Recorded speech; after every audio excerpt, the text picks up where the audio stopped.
2 years ago, it was Tyreek Hill leaving. Then Mahomes had no weapons with just having Juju and Travis. And now they have guys with butterfingers. Kadarius Toney, Marquez Valdez-Scantling. These guys can't even catch the ball. But they still find ways to win. They just keep winning.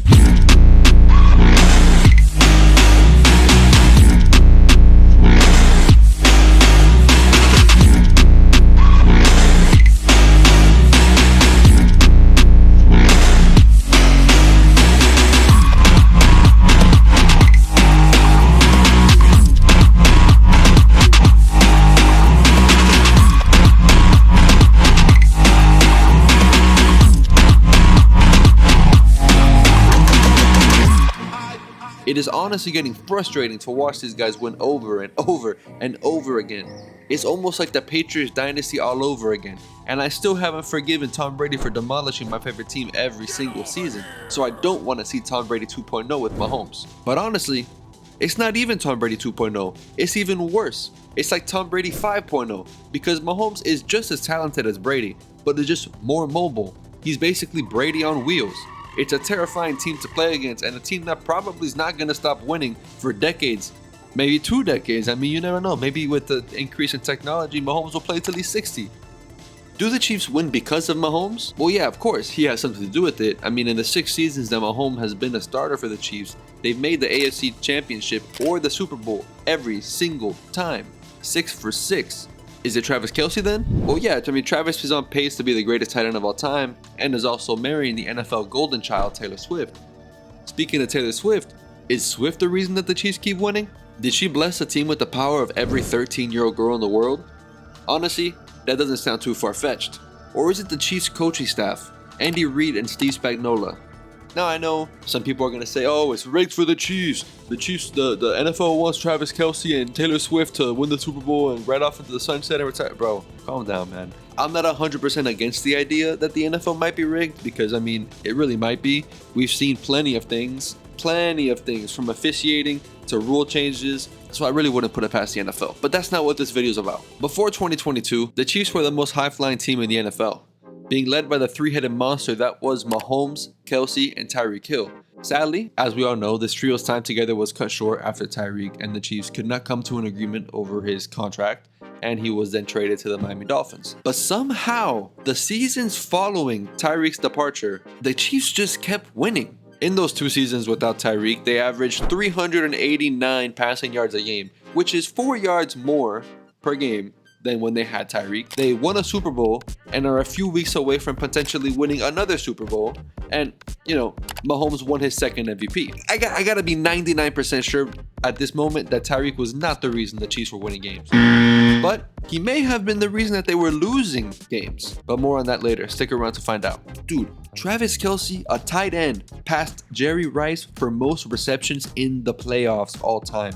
That's crazy to think that a tight end was passing Jerry Rice of all people. Travis Kelce, I think, will go down as the greatest tight end of all time when it's all said and done, even though I know he only has maybe 2 or 3 years left in his career. I think he was a huge reason for the Chiefs' success. Any quarterback that has a 6'5" receiver, basically, who is as fast as most people and has acrobatic skill only matched by the GOAT, Simone Biles. I mean, just look at these clips behind me. Not only can this guy contort his body to make ridiculous catches, and I mean ridiculous catches, because I know you guys were watching that Ravens and Chiefs game. I know you guys all saw that 3rd and 4 where Mahomes just floated it over top and Travis just jumped over 2 people and laid out right for the ball. Like, that's a catch that not even Jerry Rice, Randy Moss, Calvin Johnson are making. Travis is like in a tier of his own in every single one of these factors. He gives Mahomes and this offense an easy completion on basically every play. Like I was just saying, take this season's AFC Championship, for example. Playing against not arguably, I mean, they were the best defense in the NFL, the Baltimore Ravens. And of course, Kyle Hamilton was guarding Travis Kelce. Kyle Hamilton is in his 2nd season in the NFL and has been named to his first All-Pro selection. So he's good. He's got to be good to make the All-Pro. Well, normally, I don't know if you guys know, safeties get matched up on tight ends because they're bigger and they can kind of match their size. But Kelce in that game had 11 catches on 11 targets. Without Kelce, the Chiefs are easily losing that game because they don't have any other weapon on that offense that can recreate what Kelce does. I think maybe next year or the year after, Rashee Rice is going to be a top 5 receiver, especially if Kelce retires. Because if the Chiefs win the Super Bowl, I could see Travis Kelce retiring. I wouldn't be surprised. It'd suck, but not really, because, I mean, I want to see the Chiefs lose. I would love if they lost, but they just don't lose, which is why I'm making the video. Fuck, where was I? Yeah, without Kelce, the Chiefs easily lose a game. It's been a recurring theme this season especially that when the Chiefs need a big play, they will 99% of the time send the ball Travis Kelce's way and hope for the best. And almost every time that they gave him the ball, he delivers a big game. The infamous 13 seconds game, Chiefs versus Bills in the playoffs. Kelce scored the game-winning touchdown in overtime with an insane back shoulder fucking spin-a-rooney 360 no scope double Y, all the things you could think of. Travis Kelce for sure makes a case for being the reason that the Chiefs sustained high-level success. He's good, but there's no way that Tyreek or Kelce or anybody on that offense can be more important to a team's success than the quarterback themselves. Patrick Mahomes is the Tom Brady regen that nobody asked for. Everybody, besides Patriots and Bucs fan, everybody hated Tom Brady because he was good. Nobody wanted that when he retired, somebody else would just come out of nowhere and be just as good. No, of course not. Mahomes was drafted 10th overall behind NFL legends like Mitchell Trubisky and Massage Watson. Mahomes, as mentioned before, has made it to the AFC Championship or Super Bowl in every single season that he started. 6 for 6, which is unheard of. He is also on pace to surpass Tom Brady as the greatest quarterback of all time. He is already at just 28 years old, 3rd all time in playoff wins. Think about that.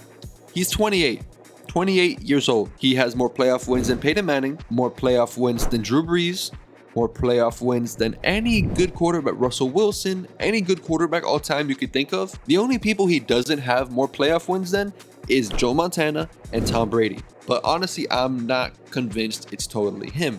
At least not this season. Let's look at the stats. Because if my memory serves right, they started off 6-1 and then went 8-5. And in that drop to 8-5, they lost to the Raiders and they lost to the Broncos.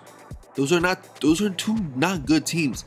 Neither of them made the playoffs. But then, after being 8-5, they ended the season 11-6. They won all but one of the remaining games, and that one game they lost was against the Bills, which are a good team. So there's no way Mahomes or Kelce or Rashee Rice or Isaiah Pacheco, none of these guys are the reason that this team was winning games at all. I don't think so.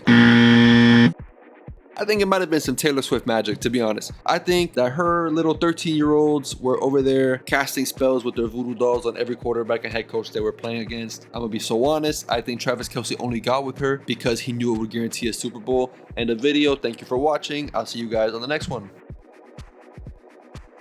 No, of course not. I don't believe that at all. Maybe, but I'm not gonna vocalize my opinions on that here. I think the actual reason that they are in the Super Bowl and started winning games again is because of Andy Reid and Steve Spagnuolo. They are the only reason that the Chiefs turned the ship around. The Chiefs went from losing to the Raiders, Broncos, and Packers to making the Super Bowl. That doesn't happen solely because of any one person. Let's go back. When the Chiefs had Tyreek Hill, they were a very pass-happy team. It was almost as if they were forcing the ball into Tyreek's hands, not spreading it around, and definitely not running the ball enough. Earlier in the video, I sprinkled in the idea of Tyreek Hill potentially being the reason the Chiefs lost games, and the reason that they didn't win more than one Super Bowl. And I know it sounds like a crazy idea, but me being a Dolphins fan, I think I can agree that teams that have Tyreek Hill, the Chiefs before and the Dolphins now, they find a need to give him the ball every single play because he's so good. I think that that's a detriment to the team's ability to improve. And I think my point is proven to be correct by the fact that they made the Super Bowl back-to-back seasons following his departure. When Tyreek left, they added Juju Smith-Schuster, who played the possession catch role for the offense, giving Mahomes an easy outlet on 3rd down or 2nd down, who would have sure hands and wouldn't drop the ball, would gain the yardage, kind of like a shorter Travis Kelce at receiver. But now, this season, 2023, they don't have Juju. They don't have Tyreek. What they do have is a rookie, Rashee Rice. Then they have the Giants reject, Kadarius Toney, and Marquez Valdes-Scantling, who's trying to prove himself. Rashee Rice hasn't played a full season of NFL football yet, obviously, because he's a rookie. Toney and MVS have played like and have both earned the ever so present label of Butterfingers. So this surely spells disaster for the Chiefs. There's no way this offense will succeed, and they didn't. I mean, at least not in the sense of passing. Earlier in the season, we saw the woes of the offense, not being able to go deep, and when they did, Tony would drop the ball, MVS would drop the ball, and Rashee Rice just wasn't familiar enough with the playbook to be able to get deep field shots. As midseason came around, the Chiefs found themselves at 8-5. Surely at 8-5, they'll be lucky to make the playoffs if there's no changes made. Andy Reid saved the Chiefs. Coach Reid made the perfect adjustments midway through the season to allow the team to go on a potential Super Bowl run. While the team was struggling to find a rhythm on offense, the defense was playing lights out. Steve Spagnuolo, who was the defensive coordinator, was coaching his ass off, making Trent McDuffie and L'Jarius Sneed the best cornerback duo in the NFL and creating a monster pass defense. Andy Reid, seeing this, decided that they needed to play off of their defense. Forget about going for deep shots, forget about scoring quickly, play for possession, chew the clock out, because they knew they could win every game only having to put up 17 points. They turned into a running team. They turned into the Titans almost. The Chiefs ran the ball with Isaiah Pacheco for the majority of the 2 past seasons. This season, he's averaging almost 20 more yards per game on the similar amount of carries. On top of them running the ball more, they spread the ball more and don't rely as much on deep shots as they used to. As I said, them wanting to force Tyreek the ball was a detriment to the offense. This is a chart from this season. It shows passer rating per area on the field. You can clearly see that the deep balls were not there the whole season. They were also incredibly well below average. It's not like they just were bad. They were horrible at throwing deep. This chart is 2022 when they had Juju and Travis Kelce. They attempted the deep balls more frequently and were significantly more successful. Now this chart is 2021 when they still had Tyreek. Of course, you can see how much of an impact Tyreek had on the Chiefs offense, opening up the deep passing game. All 3 of these charts show a different time in the Chiefs offensive history. With Tyreek and Travis, they were high-flying Chiefs. With Juju and Travis, they were the possession-based Chiefs, and with just Travis and a bunch of Butterfingers, they were the short pass and dominant run game Chiefs. Full credit to Andy Reid on finding a way to become successful with limited weapons that they had on offense outside of Patrick Mahomes. Not being stuck in his way of being an ingenious offensive mastermind, not wanting to force Mahomes to play hero ball. The same thing that the Bills did with Josh Allen. When Joe Brady took over for the Bills offensive coordinating halfway through the season, they started running the ball a lot more than they were before, and it proved to be successful. The Chiefs took a page out of that book and did the same exact thing. Running the ball and keeping possession while having a good defense is what teams have used to win Super Bowls over and over and over. Tom Brady didn't win Super Bowls because he was throwing for 600 yards and 5 touchdowns. He won Super Bowls because he would throw for 200, 1 touchdown, the running back would have 100 yards, and the defense would give up 3 points. You know, the 2017 Rams Super Bowl where it was 10-3 or something like that, 10-7. That's how you win games. This new version of the Chiefs is even more terrifying than the last version. I'm not even gonna jinx myself by saying anything crazy, because I know if I say anything, it'll probably come true because I'm a prophet like that. I will say this: Andy Reid and Steve Spagnuolo deserve a lot of credit, as I've said multiple times throughout this video, and it's true. Andy Reid's understanding of how to win games is next level. Maybe only matched by Bill Belichick. They completely shut down the Ravens passing and rushing offense in the AFC Championship game and ran all over them. But that's a video for another time. If you want to see a video about the Ravens and how they will be back with a vengeance next season, then click the video on the screen right now and I'll see you there. Hey, you. I see you. Click the video. Click it.